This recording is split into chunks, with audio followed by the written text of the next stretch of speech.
What's good, guys? Your boy Kai Diego. What's up, guys? It's your boy Tariq Samuel, and this is Kai Diego. My real name is Kai Samuel, but my channel's called Kai Diego. But anyways, back into another video.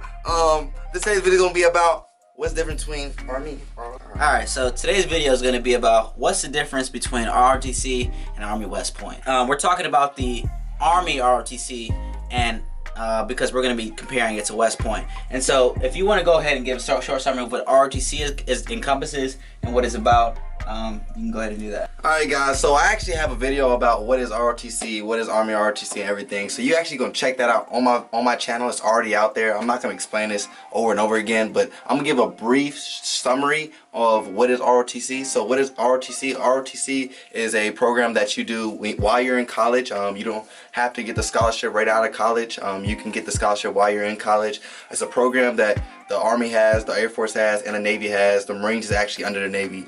And what they do is they basically train you how to be a Army officer. They train you to be an Army officer in the Army. So that's what they're doing. They're trying to prepare you to be an Army officer. That's like a little short, brief summary of what they do and things like that. And when you talk about West Point, it's the Army. It's Army's academy. It's Army's college. And so what they're trying to do is they're taking, high school students and they're doing the same thing. They're turning them into Army officers.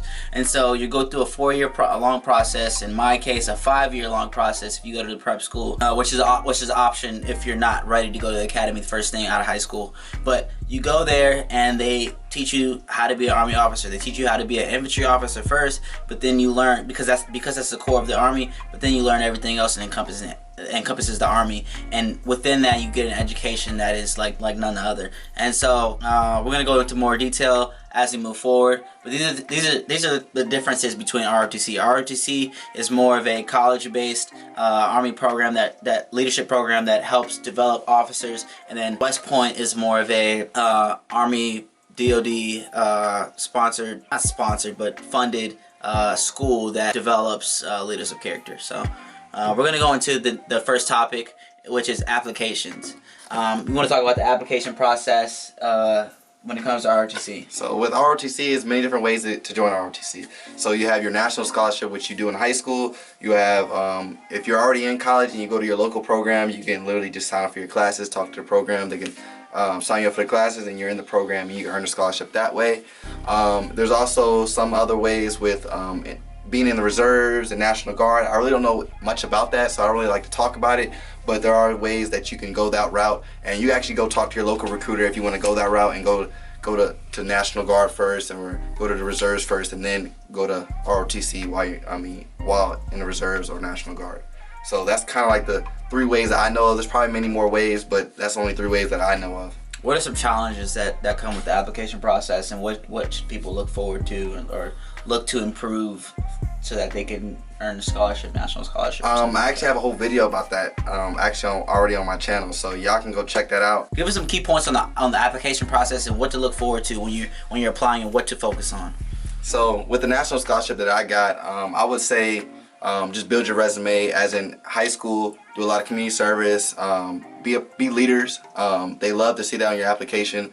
Also, SAT scores, ACT scores are very important. Grades are very important. Be a part of programs is very important. And honor societies, team sports, JROTC, just different types of programs that you can do within your community. For you guys that think that JROTC and ROTC are the same, it's completely different. So ROTC focuses on trying to get you to be an Army officer, and JROTC is more of just trying to teach you a little bit of leadership skills and about life and things like that. So it's kind of a big difference. I know I get a lot of those questions on my DMs and things like that. Okay, so when he says this, he did do JROTC, so he can speak on it. It's not like he didn't do JROTC and he's just saying it from an outsider's perspective. He did do JROTC for 4 years. I was that kid in the uniform, so walking around school, with everything on his chest, trying to be cool. I did not do JROTC, but I did end up at Army West Point, so I'm going to talk about the application process. So the application process is very long. The main thing that they're looking for is that you're,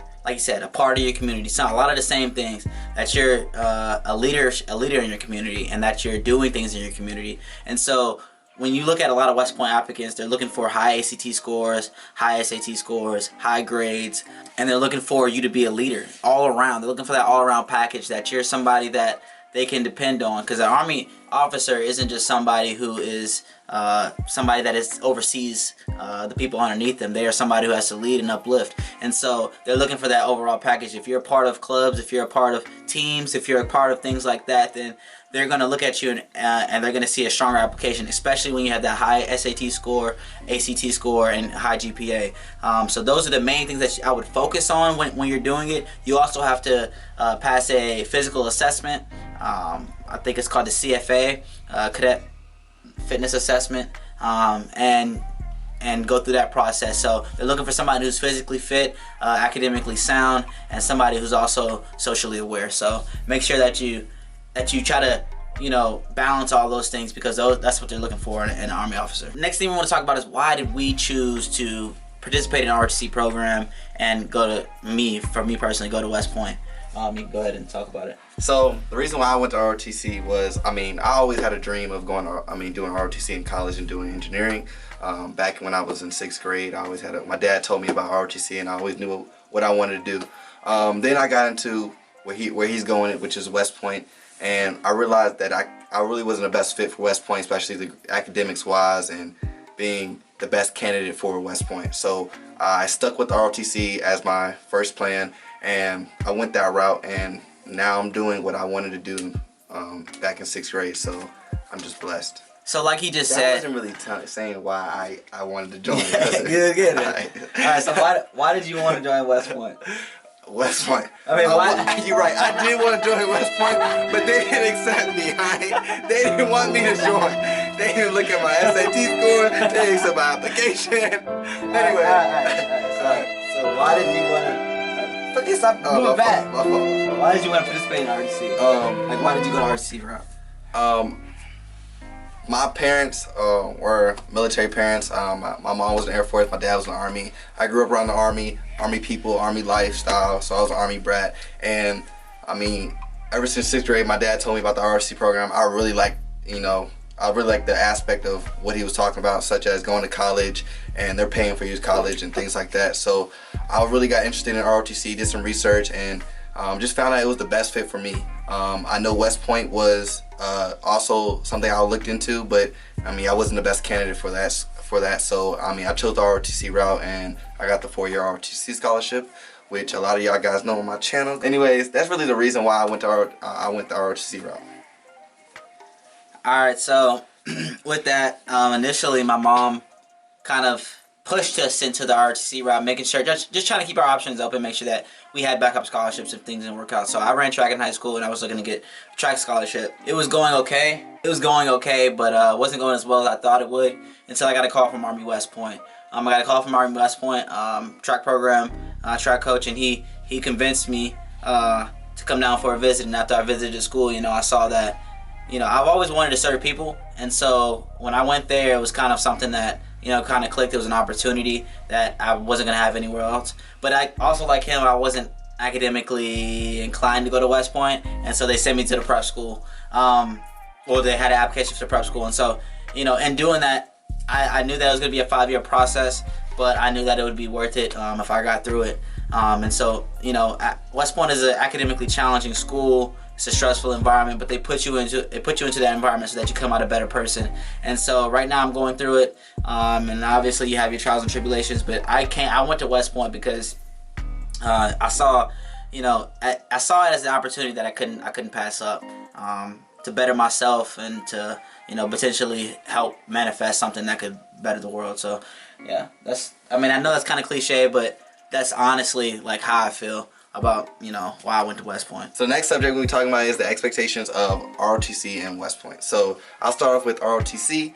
What I expected at ROTC was, and basically what you see at basic training, but when I got there, it wasn't like that at all. It was like one big family. Everybody came together. They brought all us freshmen in, which we call MS1s, all us together, and they basically told us, they sat down with us and just talked to us about what this program is going to be about over the next 4 years. All right, so when we talk about expectations of West Point, when I first came in, I had zero expectations of West Point. I went there with a clean slate, clean mind, and I was like, I'm going to take in everything that comes. So when I went to West Point, for the first time, we go through Beast. Obviously, we're gonna talk about that, but that's an event where, not an event, but it's like a summer training where they take you in. It's basically boot camp. They take you in and they shave your hair and they remodel you from a high school student into a cadet. And so, my expectations, I really didn't have any. When I finally got to the academy, I'd already been through one boot camp because I went to the prep school, which you have one there too. And so it wasn't really anything new to me. It was more annoying than anything. But because I'd already been through it, it's not because it's not hard, but because I'd already been through it. I know a lot of people that were struggling, and because I'd already been through it, I was able to, help a lot of people out.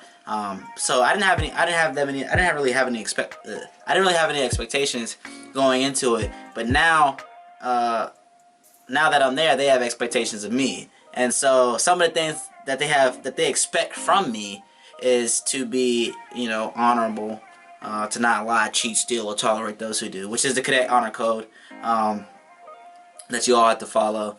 But they expect you to uphold the Army values. That's what they expect of you. They expect you to go to school, do your job, because that's technically what your job. You get paid to go to school, and so that's technically your job. So healthy. Yeah, that's you get paid in ROTC too, but you get paid to do your job, and so school is your job, and so they expect you to go to school, perform, and do what you got to do to get through the academy. All right, so the next topic we're going to go over is how to prepare for ROTC and how to prepare for West Point. I'll go first. So how to prepare for West Point? I think the first thing you need to do is get physically fit, because if not, then BC is going to kick your butt. I think you need to focus on getting physically fit. Break in your boots. They tell you to get boots. If you get accepted, they tell you to get boots and break in your boots. Break in your boots before you come, because if not, you'll be dealing with blisters and you'll have a horrible time at Beast. That's mainly, like, if you can take care of your feet, you're fine. You can make it through everything else. If you can take care of your feet, and you're fine. So make sure you break in those boots. Make sure you get everything that you need. Honestly, I would say if you have scholarships, bring your scholarships, send them to the school. This is like a personal thing. They refund them to you, so get your scholarships. I would say, like I said, break in your boots, get physically fit. If you're coming to West Point, you're already academically sound, so you don't have anything. You don't have anything to worry about. Unlike me, I went to prep school, so I was struggling at first, trying to figure it out. If you're coming from prep school, make sure that you invest in that prep year and you learn as much as possible. Don't kind of blow it off, because you can make it down the hill.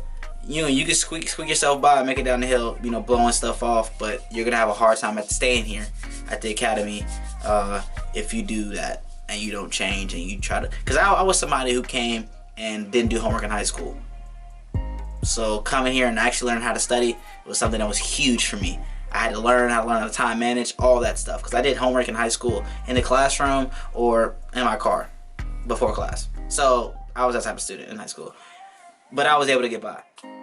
So with that, like I said, how to prepare: get physically fit, break in your boots, and make sure that you're running a lot, and make sure that you just come as healthy as possible. Try not to risk anything. Don't do any drugs, because they're gonna test you when you first get there. Just make sure that you're being, model yourself as a West Point cadet before you even get there. You're probably gonna be successful.